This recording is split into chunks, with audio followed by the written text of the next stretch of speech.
that ObamaCare's crumbling right before our very eyes. And yesterday we learned that the CBO is projecting that this debacle will cost nearly 2.5 million jobs. And today, the head of the CBO, this nonpartisan group, he said this.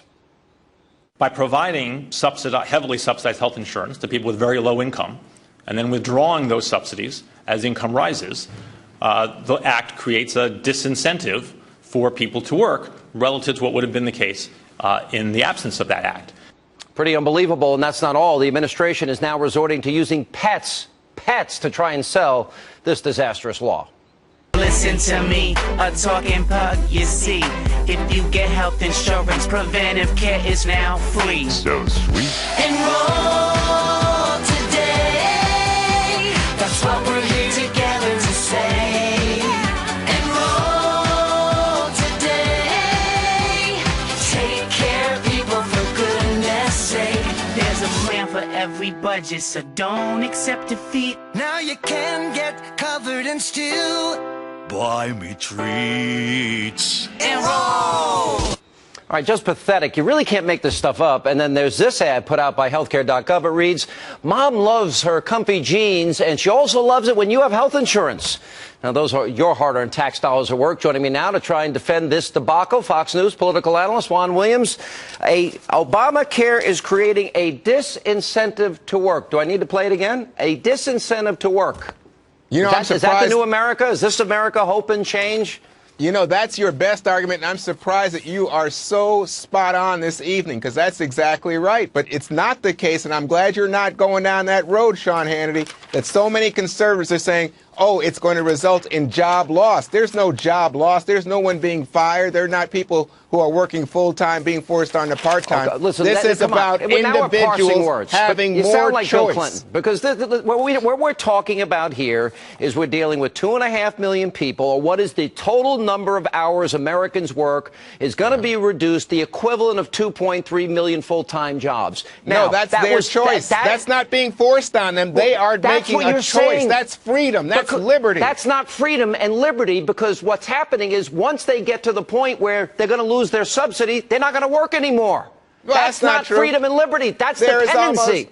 There is almost no fall off. I think the cutoff that you're referring to is about $72,000 a year. And people who make more than $70,000 are not going to say, oh, you know what? I think I'll quit my job so I can get Obamacare. No, they're not going to work. Look, Juan, you're missing the whole point here. They have created two disincentives. We're getting whacked from both sides here. Number one, the disincentives. All the companies that we've named, including SeaWorld, they're not hiring full-time employees. They're reducing hours, and they're putting people below the 30-hour threshold mark. That's not right. That is absolutely right. There's no increase in part-time workers. What we're seeing here is people who work now on low-level jobs. You know what? Here's the real example. You're drinking this Kool-Aid, and it is full of poison and cyanide. No, I understand what you're saying, and I think the disincentive that you're talking about is legit. That's why I was saying to you, right, I think that you got a right Let's not get too lost here. But it's not. But wait, hold on. Let me finish this point to you, Sean. It's about someone who's about to retire but has a health care problem, and they realize they can't retire. They've got to keep working to keep their health insurance. That person now might retire. It's about a young mother who says, I want to take care of my kid. You're missing the point. They're not going to work because the government subsidies are so high. This is all about a government dependency Ponzi scheme. Now, look, let me go over this a second.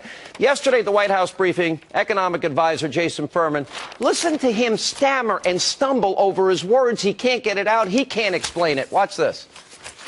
This report confirms the ACA is making positive impacts today in very important ways, and it confirms what we've all known, which is when you do something like that, it gives people new choices and new options, and people will sometimes make different choices in the face of new choices and new options. I am not saying that I accepted that number. I think there's a whole range of factors that go into estimating that number. Here's the reality, and I want our audience to be very clear on this. I'll go, and then I promise I'll let you go. It is the equivalent of shrinking the workforce, the equivalent of 2.3 million full-time jobs in terms of the hours, because once you get to that working point, then the incentive, you start losing your subsidies. It's a disincentive to work. Number two, they are creating dependency now as a selling point for this country.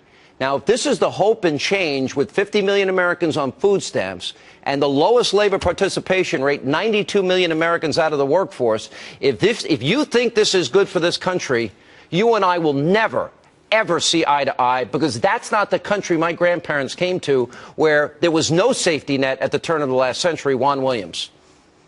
Sean, you want us to go back to the last century and have no safety net, no social security? In context, Juan. Follow the bouncing ball. I'm listening to Sean Hannity.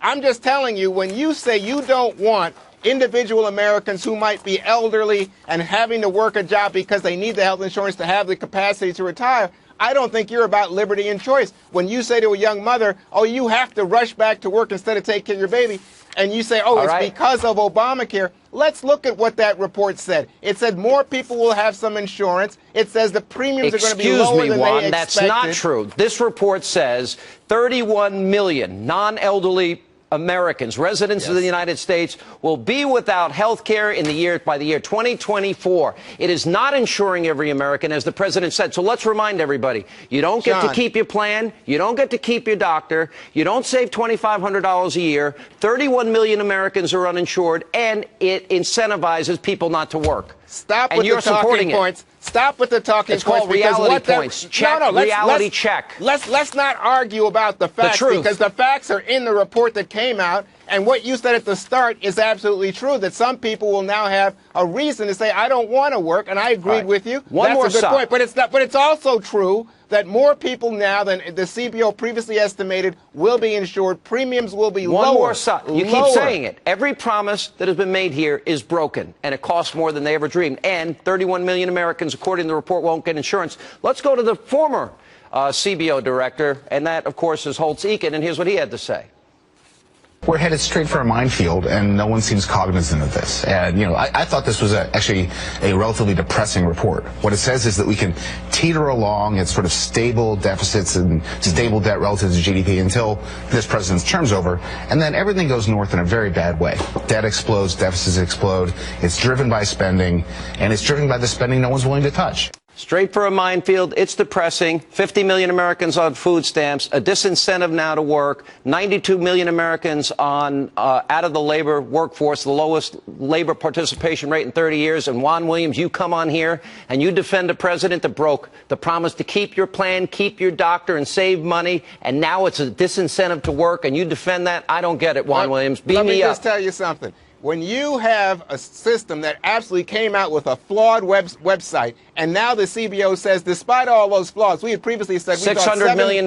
We thought 7 million people would sign up. Now we think it's going to be 6. Hey, you know what? That's good news. When you hear them say that, in fact, these risk corridors are going to put money into the Treasury, reduce our deficit, that's good news. More people insured, good news. And yet, Sean Hannity, you are here still banging the drum. Bang, bang, bang.